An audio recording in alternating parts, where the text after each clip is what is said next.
Welcome to the media. I'm your host, Kyle Phillips. As you can tell, we have a very special show for you today. For one, this is the first show that we've ever had that is full video. The entire show in full video. You get to see what I look like. You get something to watch. We're really excited about this. It's going to be a great show. Today we're going to be talking about NATO, and specifically the NATO protests going in Chicago. As I promised, I went down to NATO to see what was going on. I was part of the protest. I was out there filming. I saw everything. I got a lot of good video to show you guys, so don't go anywhere. Let's start off with what NATO is. NATO is the North Atlantic Treaty Organization, which was started during the Cold War, essentially to get rid of Russia, to make them not a power like they were. And since then, it has gone to include pretty much all of the nations that it was formed to protect against, and it's really globalist military. If the UN is the global government, NATO is its military, and that's very dangerous. They go around starting a lot of wars in a lot of different countries, a lot of things we don't even know are going on that are being paid for by our tax dollars, and people are being killed, and this is wrong. So a lot of people were mad about it for a lot of varying reasons, but the general consensus was, we don't want global government. We don't want global military. And so everybody showed up. It was a great time. When I first got there, the first day I went was Saturday, and I got into the city, Chicago, around 8, 9 a.m. The city was empty. There was nobody. All you could see was cops and security guards. There wasn't a single person on the street. I walked all around the city. I couldn't find a single protester, so I ended up going into a McDonald's. When I go into the McDonald's to get some breakfast, waiting for some of the protesters to show up, there's a guy in a plumber's outfit sitting on one side of McDonald's. 3 guys walk by outside, and they have on bandanas around their neck. 2 of them stand outside by the door. 1 walks into the bathroom for literally a second, walks in, walks right back out, walks out the door. All 3 of the guys walk away.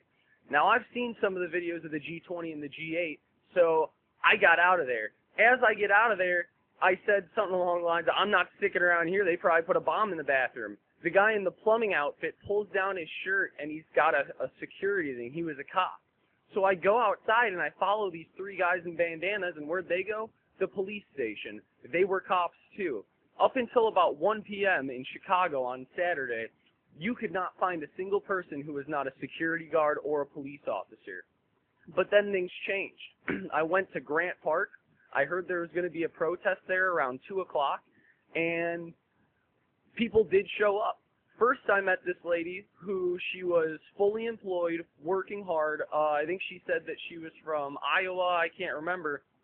And she had personally sewn signs that said the 99%, we are the 99%, Occupy Chicago, all these different very interesting things, and I got an interview with her, so let's see what she had to say. Nancy Woodruff RN, I'm here from Eugene, Oregon, and I came for the NATO, well, originally I came for the G8 and NATO Summit, which has now turned into the NATO Summit, because, oh my goodness, the nurses was scary. The president had to take his little friends away, but, so, I'm sort of a pop-up protester. Mostly my protest is silent. I use my sewing machine and cotton and thread to get the statement across. And one of my projects that I'm working on is yard signs across America, and I'm hoping to fill our country with these cotton banners. So that's my deal. Cool. Yeah, it'll be a long process. Just me and my machine. I work full-time as a nurse, but I'll do the best I can. I'm out there. You'll find me. I'll be glad to fit. I have a huge roll of wire for the yard sign. And when we got here, we watched the television. I had a huge roll of wire and all my bags and I don't know. So what are your parameters now? Yeah, they've been eyeing me out walking around with the cameras and everything, but man, what are you going to do? Hopefully everybody comes out. They're not scared by the police, which I think is their intent, to try and keep everybody away. But hopefully some people show up. But if you want, I can walk with you. You said you were going to maybe go down by the bank and stuff. Yeah, we're supposed to go down the bank. They're just putting out flyers. Somebody asked me if they want month ago. I did the banners to the big letters. I did that the night before bank transfer day. Oh, okay. And what inspired me was them sitting home watching TV, you know, and Occupy Wall Street's on CNN, right? Oh, they don't have jobs. And I'm like, wait a minute, I work full time. I have to bathe every day before I go to work. I'm a nurse. I really pay my taxes. So I thought, well, what happens if a nurse is out there and she's quilting? Right? Maybe mainstream America could say, oh my goodness, she's a nurse, and she's a mother, she's a grandmother, and she's a quilter, so maybe it is okay. The funny thing is, I know a lot of Occupy Wall Street and 99%ers and everybody, and I haven't met one without a job yet. Isn't that a funny They thing? keep saying, you know, they're lazy, like they were saying on the radio on my way in, you know, these protesters aren't even going to show up, they're too lazy, they're going to fall asleep smoking pot at home. It's like, that has not been my experience at all. It's been mainly people who find a day or two to actually get out here and fight for what they believe in. Well, part of it is we're the working poor, so it's hard to come up with money to come to events like this all across the country. Yeah, just because we don't own cars and we don't own houses and we don't own nice things doesn't mean we're not working. That's right. And, you know, they tried to say that we didn't do anything all winter. Well, I took my banner to the Iowa caucus. Oh, wow. I did a die-in with it at the National Democratic headquarters there. There in some hotel. And then from there I went to the Occupy Congress. That was in January. And I was in Los Angeles and shut down Walmart with the banner. So I don't know who hasn't been doing stuff all winter. I've certainly been out there with all my Occupy friends. After talking to this lady for a little while, a whole nother group of people showed up. We were talking, we're sitting on the bench, and all of a sudden we hear marching and chanting, and we look down the road and we see the rest of the protesters showing up, or at least what we thought was the rest of them. They marched down the street, they came down to Grant Park. One really nice lady who was a nurse gave a nice little speech on how to protect yourself from different chemical weapons, what to do if you get hit by a pepper ball or what have you. Really informative stuff that people need to know if they're going to be protesting. After she talked, we went down and we marched from Grant Park to the Daly Center. And I gotta say, it started off as like 50 people at first, but by the time we got to the Daly Center, it was at least 1,000. Let's see the clips of that. Can I get a shot of your sign, man? Thank you.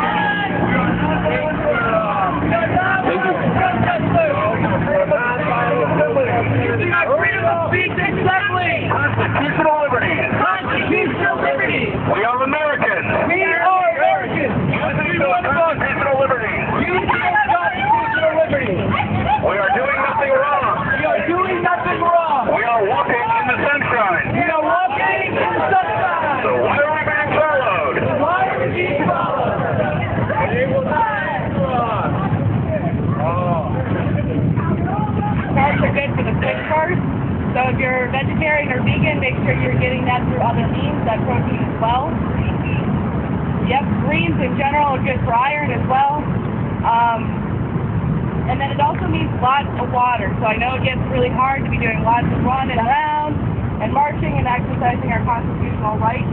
If you got a backpack, load that shit up with water, because 9 times out of 10, the person next to you is going to be getting dehydrated and is going to need some to wear. And one thing you got to wear that will be really helpful in case there's a chemical weapon issue: long sleeves, long pants. They are going to target areas on your body if they're using like projectiles, which is like beanbag rounds or pepper bullets. They're going to shoot for your kidneys and your chest. So unless you have a gas mask that has multiple layers of plastic and wide eyes, the better alternative, and quite frankly a whole lot fucking cheaper, wind goggles, respirators.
saying something?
At the Daily Center, tons of protesters, people everywhere, and I don't know if anybody read this in the newspaper, but the Chicago police were going around putting stickers of little girls with balloons on their backs as people who are targets, people who they should try and arrest.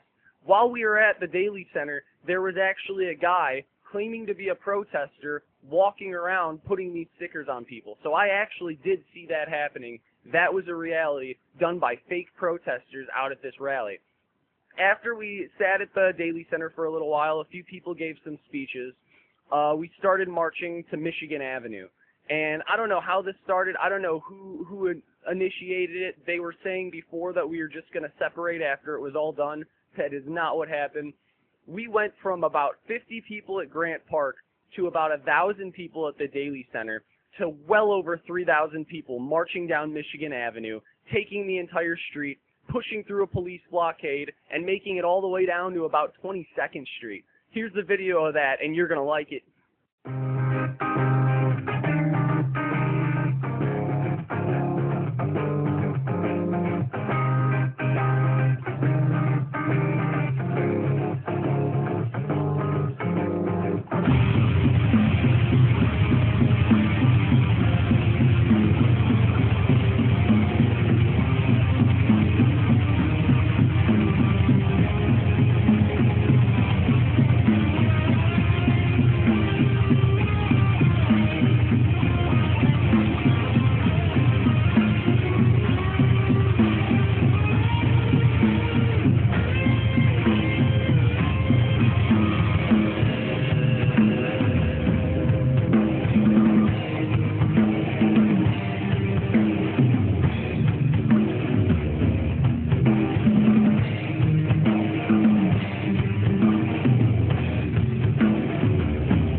I was marching with the people, taking all the film and video, and I ran off to get a water bottle because I was dying of thirst.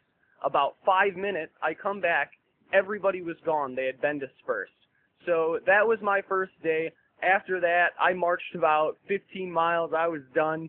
I went home for the day, decided to come back the next day a little bit later and maybe catch some even bigger protests. So the next day we came back.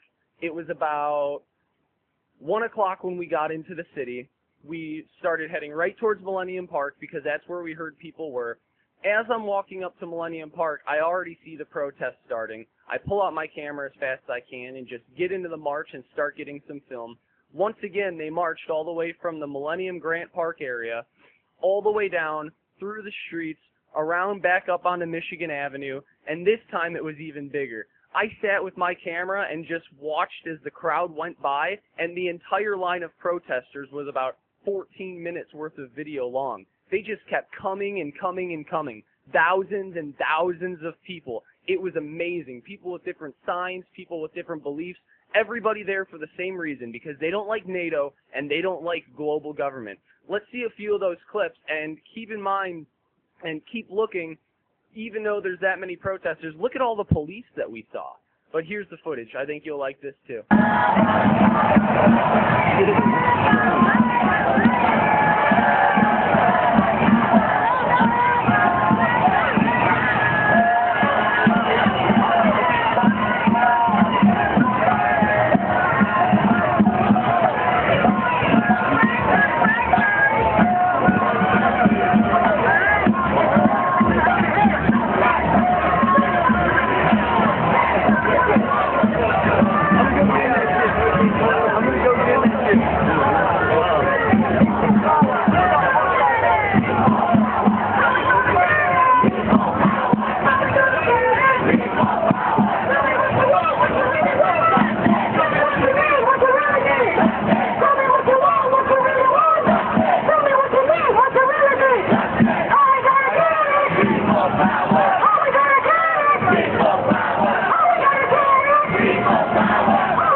across the world. They bomb and murder innocent families and children. Stand up and stop NATO. NATO as an organization has no mandate. They reformed combat the Cold War. That is over. Now they have turned into a military arm of the global 1%. I am here because this is where my constituents are. I am here because this is where the people who I represent are. These are my people. I am here to offer solidarity and support to my constituents.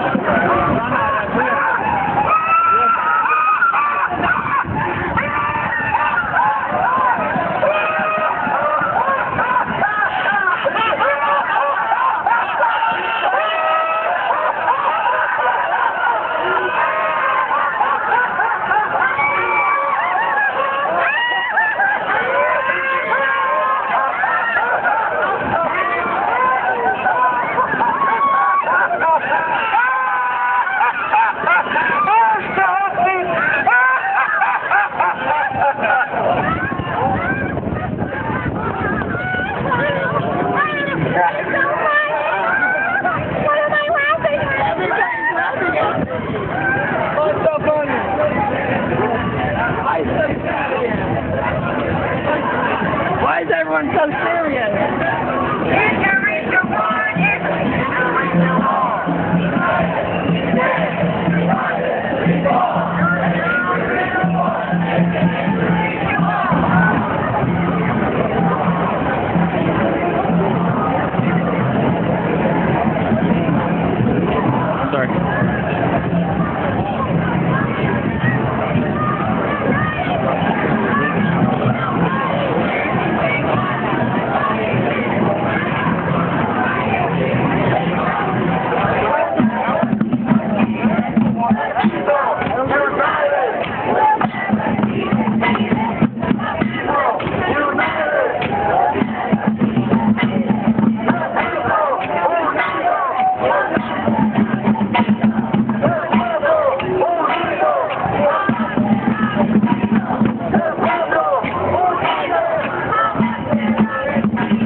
As you can see from all that video footage, we took Michigan Avenue 2 days in a row, the second time even bigger than the first. I'm sure there's even going to be some more stuff going on today. But this proves that these protesters are not just out-of-work college kids, lazy people, homeless, people who don't want to go get a job. These are hardworking Americans. There were old people, there were young people, there were black people, white people, Asian people, blind people. Everybody was there. Everybody agrees on this. Everybody wanted NATO out of the city. It was a great experience. We really showed that a protest can do something and we can push a line. We pushed the line on Michigan Avenue when they tried to blockade us in, and we got through it, and that was amazing. I couldn't believe that that happened. Yeah, a few people got arrested. A few people ended up getting beat up a little bit, but compared to G20 and G8 in the past, I think that this was a huge success. We need to do something about NATO, and this is how we're going to do it. NATO makes up over 70% of the entire world's military spending. The entire world's military spending, 70% of it goes to NATO. What are they using that for? Where are they fighting? We don't even know what they're doing. Our money's going towards it. It's killing our brothers, our humanitarian brothers, which I think is everybody. Nobody should be killed by arms in that way. It's terrible. So we need to keep getting out there, keep protesting things like this. NATO isn't the end. We need to keep going. We need to go to the G20. We need people out at Camp David, at G8. We need people going to Bilderberg. Because the more that we show these people that we're not going to take it anymore, the more that we show them that they are not the global government, that they are not in control, that we are in control. This is our country. ours, not theirs. They work for us, and if they want to do things like this, they're going to have to go somewhere else to do it, because Americans are not going to stand for NATO, and a lot of other countries aren't either. So I'm really happy about this protest. It was a great experience. I hope you've enjoyed all the footage that I got for you. There's a ton of pictures up on themediaspeaks.com that you can check out too. Leave your comments. Tell me what you think about them. Until next time, I'm Kyle Phillips, and this is The Media.